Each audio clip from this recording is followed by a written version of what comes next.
Hey there, YouTube land. Big Dave here.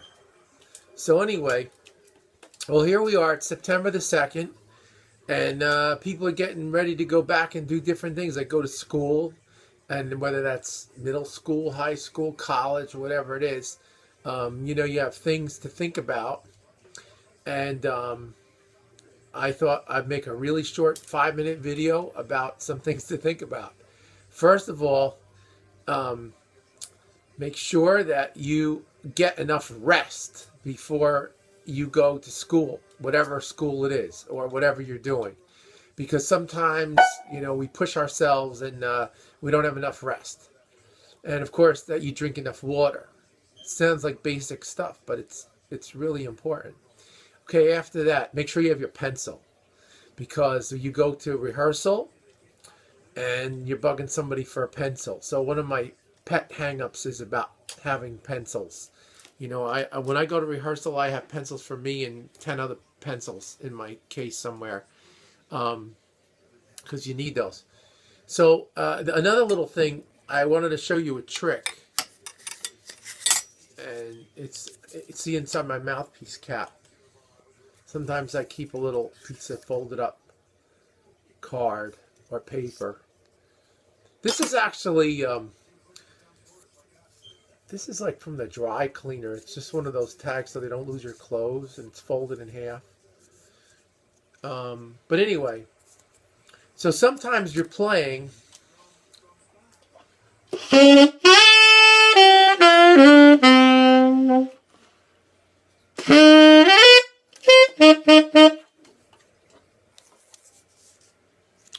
and you get like moisture stuff, and your reed feels a little weird.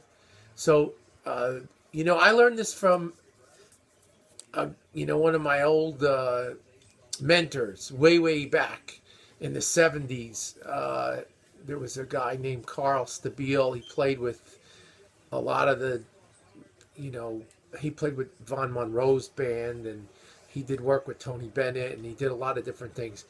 But anyway, he was a big smoker too, which is not a good thing, But those guys, all those old guys, they used to use a Matchbook cover. And occasionally they would take that and stick it in their reed and just work it down lightly. So what happens is you run out of space here, or you get something in there, and you just run this in a little bit, and it takes out the moisture, and it has any dried up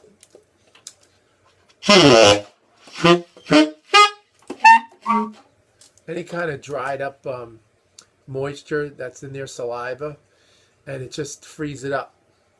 And but you could use any kind of a card, just a little thing. You don't want it to be too thick. Like I like a little heavier piece of paper. So this is, like I said, this is like a dry cleaning tag.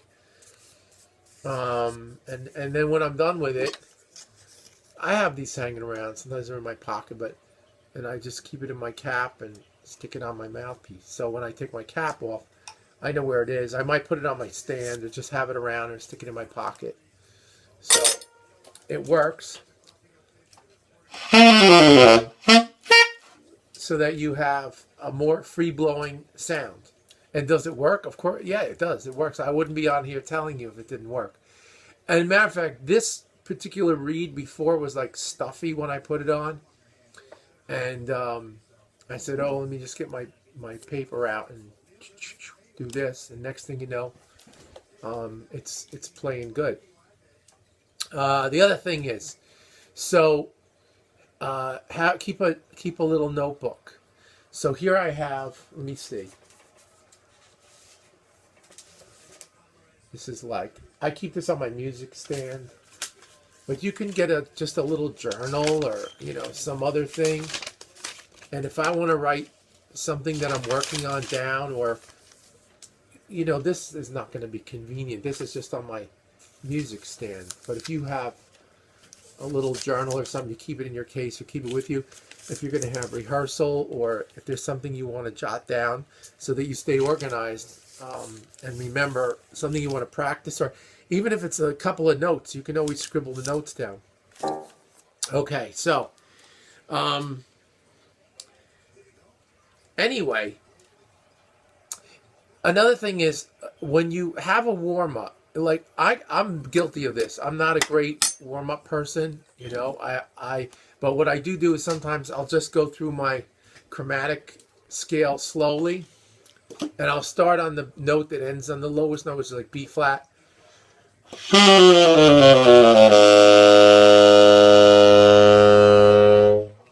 And I always hold out the last note.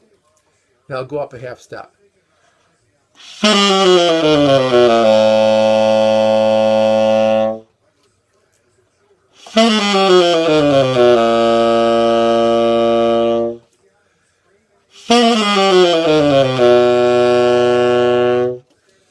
And so on and so on. And then sometimes I'll just do them going up. The same exact thing, but I'll just go back opposite. I'll just do the ups. Maybe I won't do all the downs. And then I'll just take another scale or a mode or something, and I'll use that for something that I'm going to just warm up on. The other thing is here, you know, your metronome and the tuner. Use the piano, or always know where your pitch is. It doesn't matter what instrument you're playing. See, I have. Let's see where it was. G. I got pads and pencils here. Not bad. It's a little bit flat. I'm going to push it into here. That's better. So.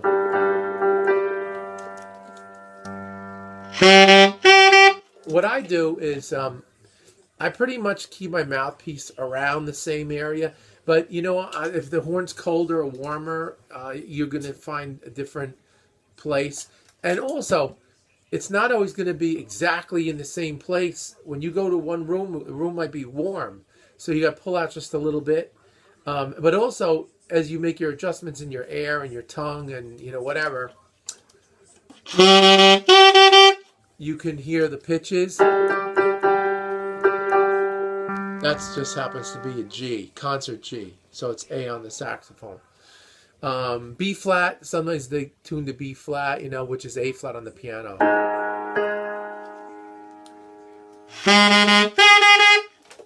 Or concert B flat. So you want to try to see if you can find your pitches. And if your pitches aren't working, then you might have an issue. You know, it could be your horn's out of adjustment. It could also be, like I've mentioned in other videos, that your mouthpiece is maybe not a good match for your horn. And find something that's more compatible. Especially when you get into those small mouthpieces and the baffles and all that stuff, your jazz mouthpieces and stuff, they can be wacky out of tune because they're not really the same acoustical correctness like, you know, like an Autolink or a Meyer, you know, Selmer mouthpiece, something that's more moderate. So, all right, anyway. And you know what? With the reeds, too, if you have like two different kinds of reeds that work on your mouthpieces, that's good. Because sometimes one reed is maybe not going to work that great. So, like here I use these classic 3 Rigattis, and I use ZZ Jazz. I sometimes use other reeds too, but some I've given up on because recently they just have not been good. I'm not going to get into the who, the what, the when, the where, and all that stuff, you know. But some of the reeds have been really just not that great. So the Rigattis have been working for me. And the Van Dorns I still use, you know, all the time.